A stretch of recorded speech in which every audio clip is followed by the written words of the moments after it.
It is not all happenings in life that are meant to harm us. I remember when we were growing up, there came a time when my dad had to teach me how to ride a bicycle. I'll never forget it because we were on holiday. We had left the rural area and we went to Nyanga, where my dear father, may his soul rest in peace, where he was working.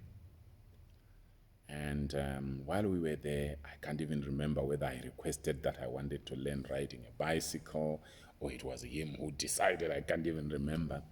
But what I remember is that he took us to a sloppy area, and what he would do was he would put me on the bike. He would tell me to put my feet, one on the other pedal, the other one on the other pedal. So one is at the top, one is at the bottom, like this. So you just balance. He was teaching us how to balance, not necessarily to cycle, but to balance first. So you just put your feet, one on the pedal, the other one on the pedal at the top, just like that.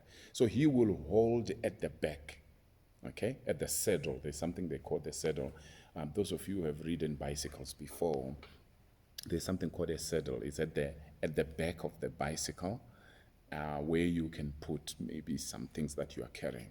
So my dad would hold as we go down slope, and I had the comfort of knowing that my dad is with me and he's holding the bike for me. So he did that for the first time, he did that for the second time, and I can't remember, maybe it was the third time or the fourth time. And he was continuously telling me why it was important for me to make sure the bicycle is balanced. So one of the times, I just felt that the bicycle was moving too fast. Then it quickly dawned on me that my dad had left the bicycle. I think in his mind, he said, this boy must learn life. If he has been taking all the instructions that I told him, he should be able to stop this bike and balance it well. To cut the long story short, I fell down. I fell down badly.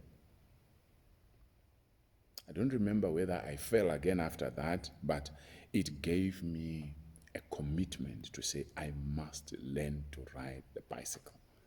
The rest of the story is history, but the point I just wanted to mention was my dad looked like an evil person that moment when he left the saddle.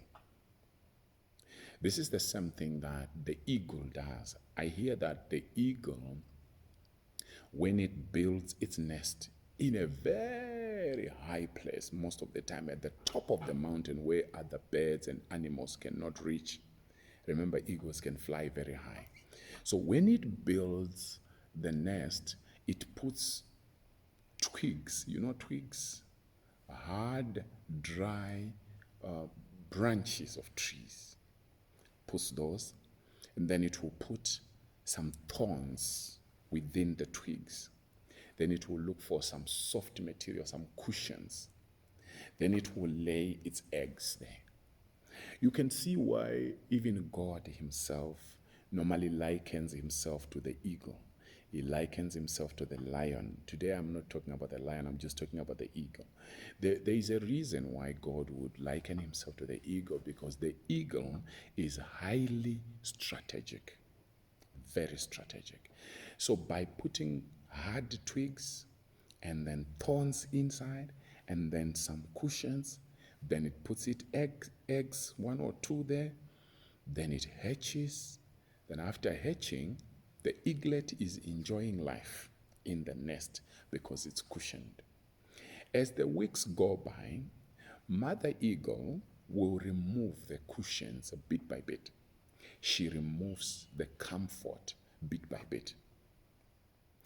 As she does that, at one time, the eaglet will say, I no longer want to stay in this nest. It's not comfortable. Does it mean Mother Eagle is evil? No. What is she doing? She is creating temporary discomfort so that the eaglet can have long-term comfort. Let me repeat that.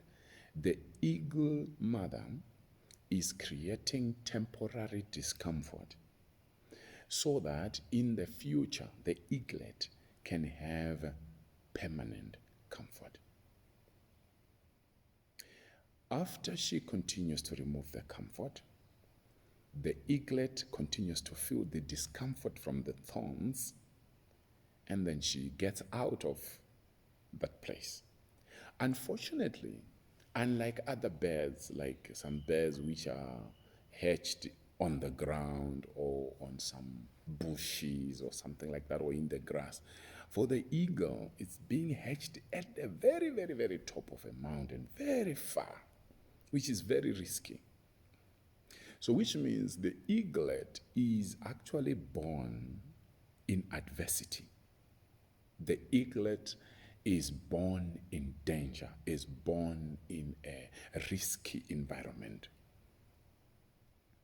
I don't know what sort of environment you were born in.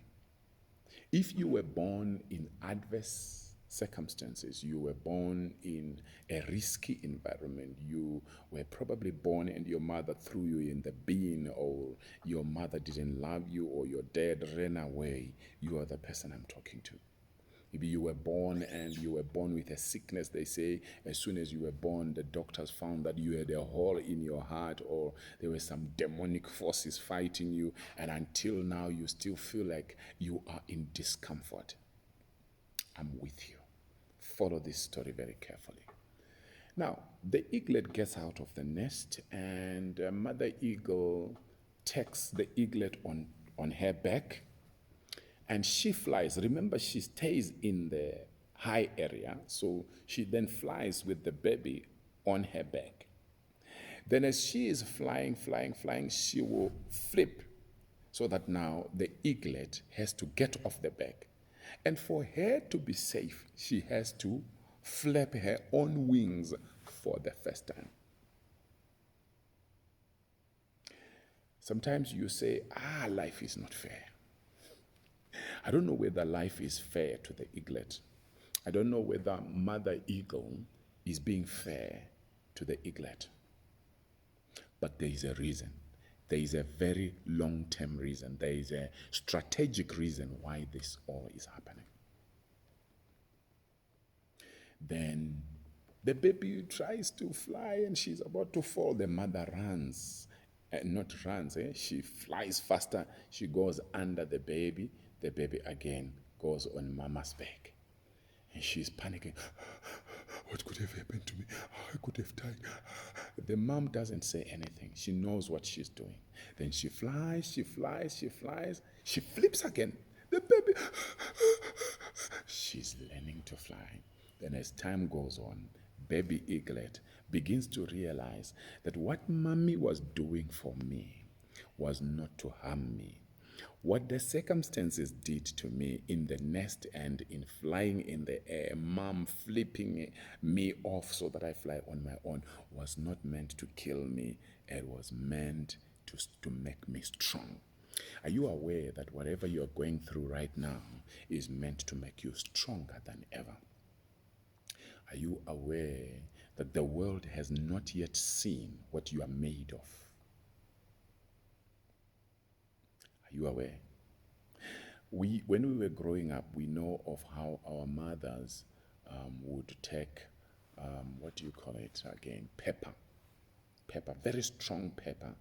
When the mother sees that this baby is continuously enjoying suckling milk and she doesn't want to grow, what will she do? They will put pepper on the teeth, on the breast, on the teeth. She will put pepper there. And the baby, as usual, is going.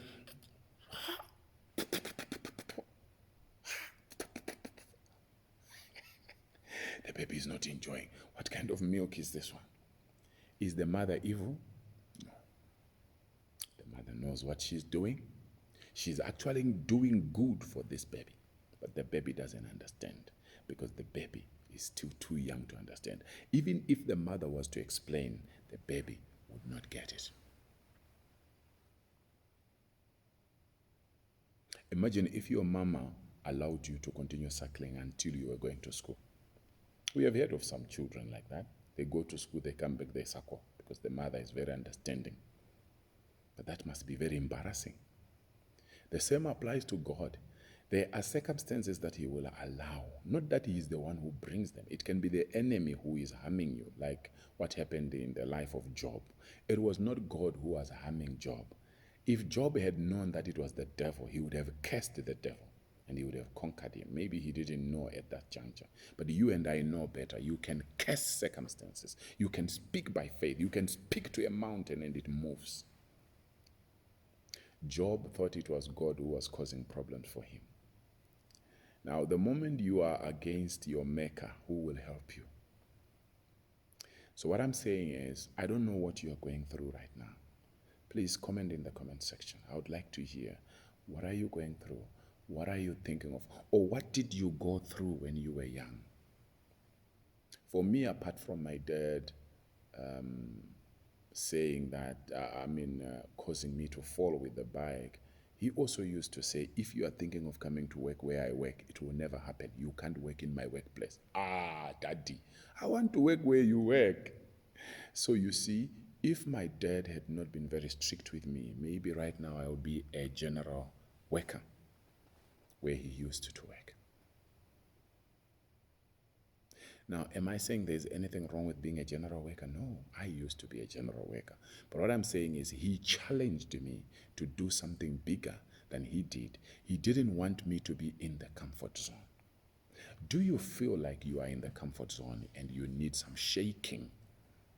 That's why I always say to people, when you don't have a mentor, you don't have a coach, you don't have a role model, it means you don't have an accountability partner. You just do things as you like. You stay in comfort zone. You have nothing to push you.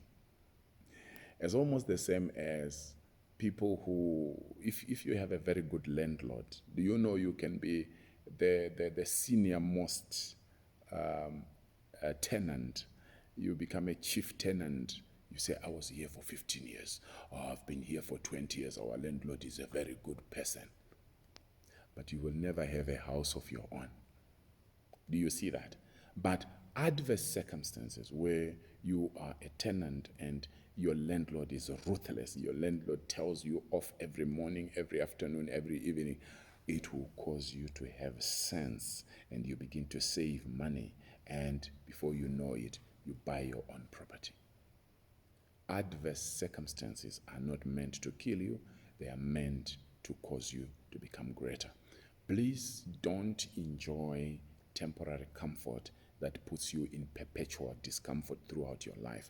Rather, endure temporary discomfort so that you can enjoy eternal comfort. Let me know in the comment section, what are some of the takeaways from this video and what have been your experiences. If you have not yet subscribed to this channel, please do, and share and like and comment on this video. God bless you. I love you. Dr. Wilbert Mutoko signing out.